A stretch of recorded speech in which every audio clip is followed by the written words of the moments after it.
Boa noite a todos. Desprendimento é um tema que nós escolhemos para hoje, com base numa crônica que foi escrita pela articulista Sandra Marinho, que se encontra no jornal Folha Espírita, e também de uma fábula que foi escrita pelo espírito Neio Lúcio, através do médium Francisco Cândido Xavier, fábula essa que está inserida na parte de contos do nosso site www.centroespíritafraternidade.com.br. E desprendimento passou a ser um dos temas filosóficos, ético, moral, das reflexões sobre os obstáculos que podem nos impedir de sentirmos a felicidade, a paz, a tranquilidade. Existe um estudo que demonstra que nós todos somos apegados a muitas coisas. Nós não somos desprendidos, ou seja, nós não estamos desligados de muitas coisas. Mas o apego, a falta de desprendimento, justamente é um obstáculo, sim, para que a criatura humana se mantenha mais tranquila, como já dissemos. Grande parte das ansiedades, das angústias, das agruras humanas vem exatamente desse apego que nós temos a várias coisas. Na antiguidade, um filósofo, salvo engano, Hermógenes, ele pregava o desprendimento como sendo um dos caminhos para que a criatura humana encontrasse a paz dentro de si, considerando que quanto mais apego, especialmente às coisas materiais, maior, na mesma proporção do apego, também é a ansiedade, a intranquilidade íntima. E ele colocou isso como uma condição da felicidade. Para ser feliz é preciso desprender. E ele tentava pregar e também exemplificar aquilo que ele acreditava como sendo um dos caminhos para se chegar à tranquilidade íntima. Ele tinha apenas uma roupa que ele utilizava constantemente. Ele era um ermitão, caminhava de um canto a outro, fazendo a sua peregrinação.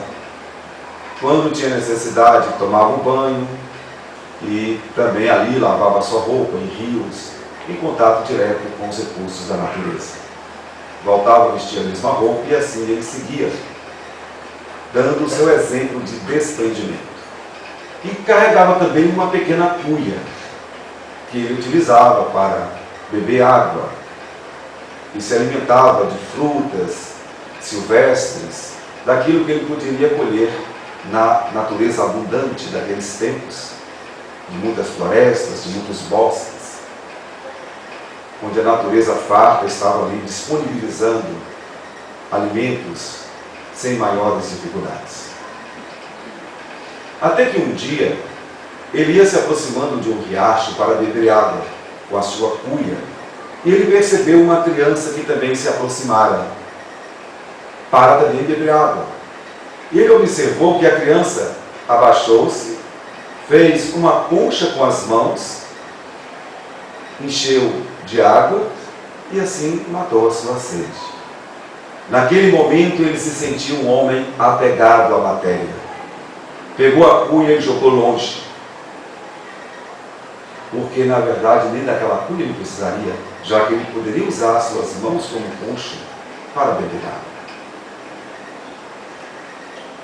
Jesus, ele viveu um momento que ficou registrado em seus evangelhos, E uma passagem que ficou conhecida com o título O Jovem Rico, ou o Moço Rico, ou o Mancebo Rico, conforme o tradutor. É aquela situação em que Jesus fora procurado por um jovem muito rico, que disse que queria fazer parte da equipe de Jesus. Ele queria seguir a Jesus, queria ser um dos seus discípulos, um dos seus apóstolos. E pediu: mestre, deixa-me seguir contigo. E Jesus lhe perguntou: mas você está preparado? Você observa os mandamentos sagrados? Ele disse: perfeitamente, mestre.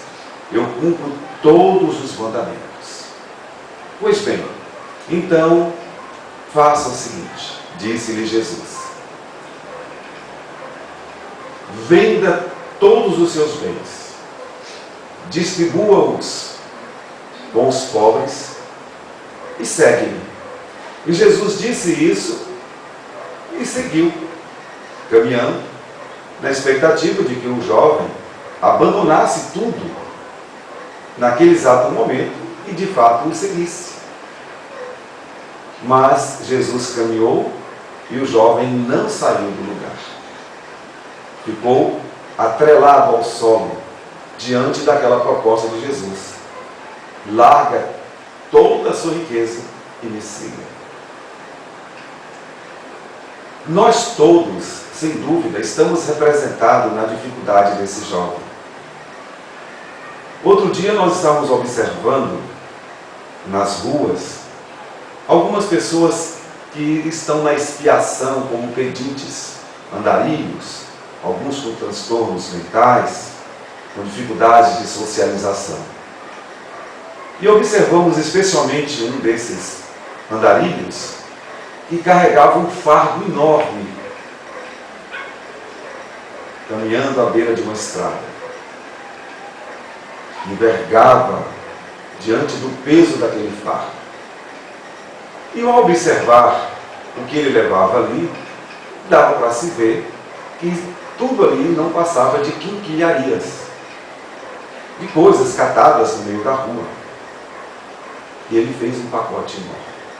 E eu me pus a meditar e pensei: mas que andarilho apegado aos bens materiais.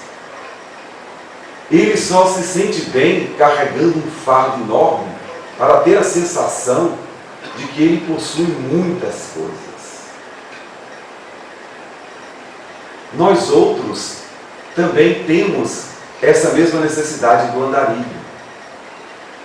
Nós queremos que a nossa conta bancária esteja recheada, isso nos dá uma certa tranquilidade. Queremos chegar em casa, abrir a geladeira, a despensa e verificarmos que existem alimentos de sobra. Abrimos o guarda-roupa e ficamos maravilhados com tantas blusas, tantos vestidos, tantas saias, tantas calças, tantos sapatos. E quando a gente tem todas estas coisas e nos colocamos ainda mais com propriedades, uma casa, quem sabe 2 ou 3, apesar de precisarmos apenas de uma para morar, quem sabe mais de um automóvel, uma fazenda, um apartamento na beira da praia. Então, todas essas coisas são buscas que nós temos para nos sentirmos seguros, para nos sentirmos felizes. Mas o que se sabe é exatamente o contrário. As pesquisas socioantropológicas estão demonstrando que há um século, os 10 países que sempre estiveram no topo dos países mais ricos do mundo, do nosso planeta, também são os campeões do tédio, são os campeões do suicídio, da fuga pelas drogas, pela bebida alcoólica. daquelas pessoas que não têm necessidades materiais nenhuma, tem todo o conforto material possível, mas, no entanto, se apresentam imensamente felizes. Em o Evangelho segundo o Espiritismo, ali, em uma determinada mensagem, há um comentário dos Espíritos que dizem assim: ó ricos, quando os vossos cofres estão cheios, observai, não há sempre um vazio em vossos corações?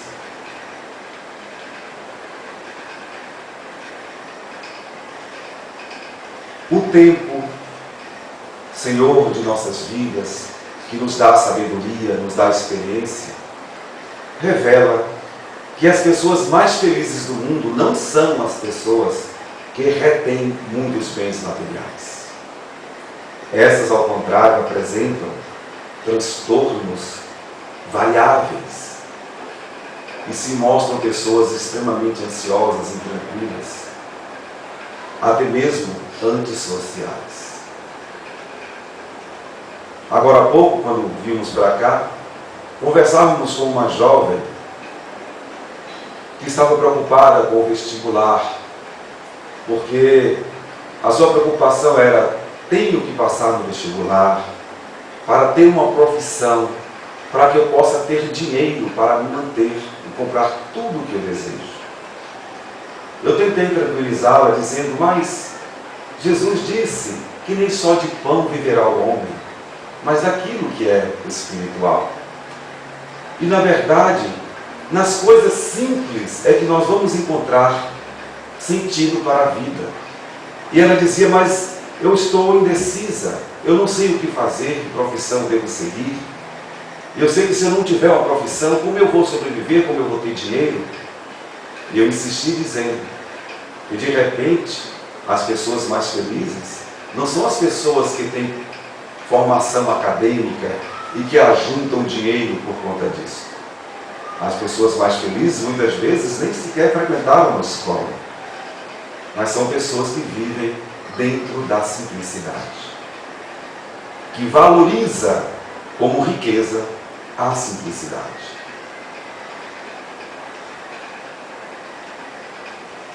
Sandra Marinho, a articulista citada no início, ela pede que a gente reflita um pouco sobre isso. Como é que anda o nosso apego aos bens materiais, às pessoas? E narra uma situação vivenciada por ela, quando observou um casal amigo que ganhara de presente um apartamento numa região nobre da capital paulista. A verdade é que o presente foi parcial. O pai da moça, ele deu uma entrada significativa e comprou esse belo apartamento e deixou para o casal as prestações. As dificuldades financeiras aconteceram, vieram filhos, algumas despesas extras. Certo é que o casal começou a ter dificuldades para pagar as prestações. E teve também dificuldades até mesmo para pagar o condomínio. E começaram a viver aquele vexame. Na listagem dos condôminos, eles apareciam como devedores. Já não conseguiam transitar no playground do edifício com tranquilidade. Ficavam cabisbaixos, porque pensavam que certamente os outros moradores os viam e logo diziam, ou pensavam: olha os caloteiros. Com muita dificuldade, conseguiram negociar a dívida do condomínio, mas logo veio o banco com uma ação judicial para tomar o apartamento de volta. Aquilo tudo deu uma aflição muito grande no casal. Iam perder aquela moradia magnífica. Os filhos já estavam crescendo, precisando de conforto também familiar e doméstico. E um grande desespero se abateu sobre aquela família. O rapaz, já agora um pai de família responsável, ficou tão aturdido, tão em vexame com aquela situação, que não conseguia mais racionalizar, ficou inteiramente perturbado, sem conseguir até mesmo produzir no seu trabalho profissional. Ela também estava num desespero completo, sem saber o que fazer. Seriam despejados, e aí? Teriam que morar na casa de parentes? O pai já estava aposentado, adoentado, já não podia mais ajudar. Diante daquela aflição tremenda, daquela situação aparentemente sem solução, ela se deteve um pouco, orou, procurou um pouco de serenidade e resolveu tomar uma medida. Verificou a realidade do casal, a realidade financeira, entregou o apartamento ao banco. Com o leilão do apartamento, a dívida ficou quitada e ela alugou uma casa simples, em um bairro modesto, mas uma casa relativamente digna, confortável, com um aluguel que ajustava no orçamento dos dois. E com essa medida, ela tirou aquela angústia, aquele desespero, quitou a dívida do apartamento, perdeu o apartamento, mas também não devia mais nada. E agora estava sobrevivendo dentro da realidade econômico-financeira. O tempo passou, os filhos cresceram, já casaram, e eles continuam morando até na mesma casa, pagando aluguel. E nunca mais sofreram essa ansiedade de uma perda nessa proporção. Muitos de nós, segundo os psicólogos, os psiquiatras, estamos tendo problemas de saúde em função do endividamento. O brasileiro está apontado como um daqueles povos que mais se endivida. E com uma conotação patológica, que quanto mais se endivida, ou quanto mais endividado está, mais se endivida. E vira uma bola de neve. Inadimplências, dificuldades com os órgãos de regulamentação, da regularidade, da capacidade de compra. Isso tudo trazendo transtornos. Vários casais em crise, separando-se. Pessoas com problemas de pressão, problemas cardíacos. Quando isso foi colocado numa pesquisa mais séria, se verificou que os efeitos são muito graves desta nossa ambição, dessa nossa certa ganância, dessa nossa certa valorização excessiva aos bens materiais. Mas existem também os apegos a pessoas, a parentes, a filhos, aos pais, apegos que também trazem grandes transtornos. Na lenda, na fábula que também mencionamos no início, ali Neio Lúcio coloca algo assim muito simples para que a gente reflita um pouco mais sobre esse assunto. Ele fala da galinha afetuosa, que queria ajudar a criar semelhantes. Ela queria desenvolver a sua maternidade, queria ser útil. E ela encontrou um ovo que estava perdido em algum ponto da mata, próximo ao galinheiro onde ela vivia. E ela pensou, se eu chocar esse ovo, vou propiciar que um semelhante meu venha ao mundo. E assim eu terei a oportunidade de partilhar momentos com essa pessoa que eu mesmo teria ajudado a nascer.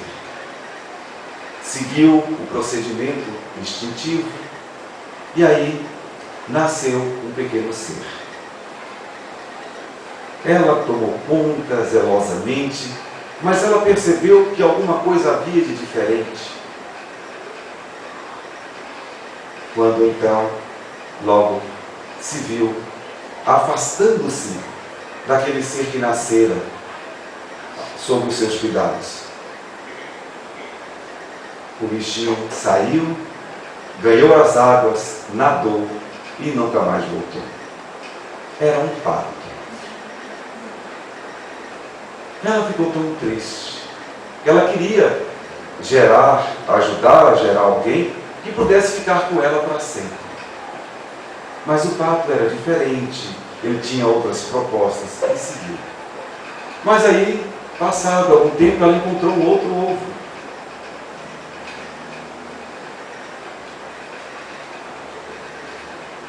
Fez a mesma coisa, outra oportunidade. E assim, ela chocou o ovo, seguiu todo o ritual necessário, nasceu uma avezinha, ela começou a cuidar, mas não demorou muito.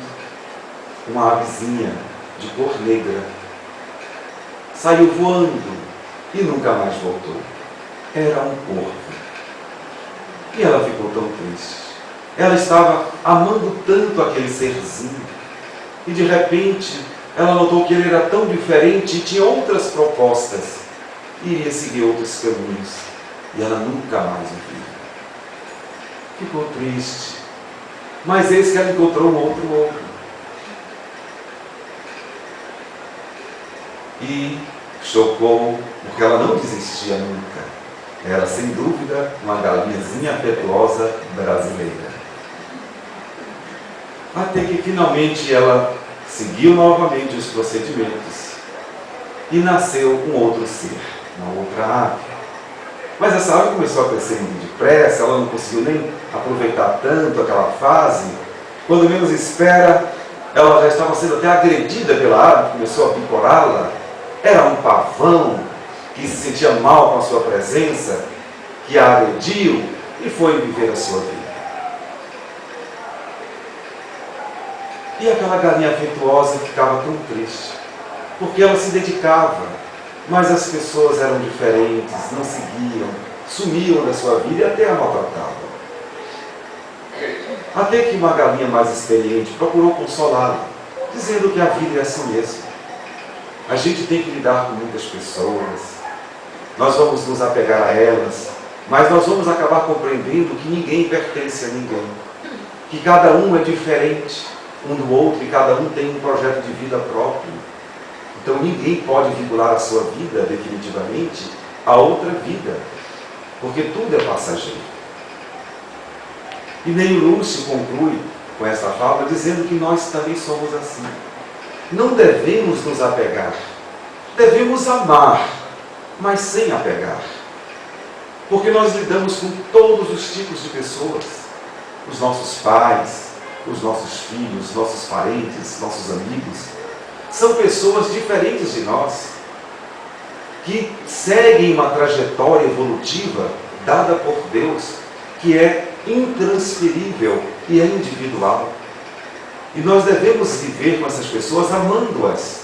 Enquanto tivermos a oportunidade de servi-las, de trocarmos afetos, vamos fazer isso largamente, mas entendendo que ninguém é de ninguém. Todos nós nos separaremos um dia, por uma via ou por outra. Então não é bom nos apegarmos também às pessoas, aos objetos. Quantas pessoas são fanáticas por determinados objetos. Eu conheci uma pessoa que tinha um copo de estimação. No dia que um familiar distraidamente quebrou esse copo, ela o espancou. Porque a pessoa quebrou o copo de estimação. E poderia ter matado. Como as pessoas estão matando, estão roubando nas ruas por causa de um tênis, de um relógio, de um celular. A pessoa simplesmente vai lá, dá um tiro, dá uma facada para pegar essas coisas. Então, a questão do desprendimento é uma questão muito grave, sim. E tanto Neio Lúcio, quanto Jesus, quanto Hermógenes, quanto Sandra Marinho, estão nos ajudando a pensarmos um pouco sobre isso. A quantas andam o nosso apego? E como estamos trabalhando o desprendimento?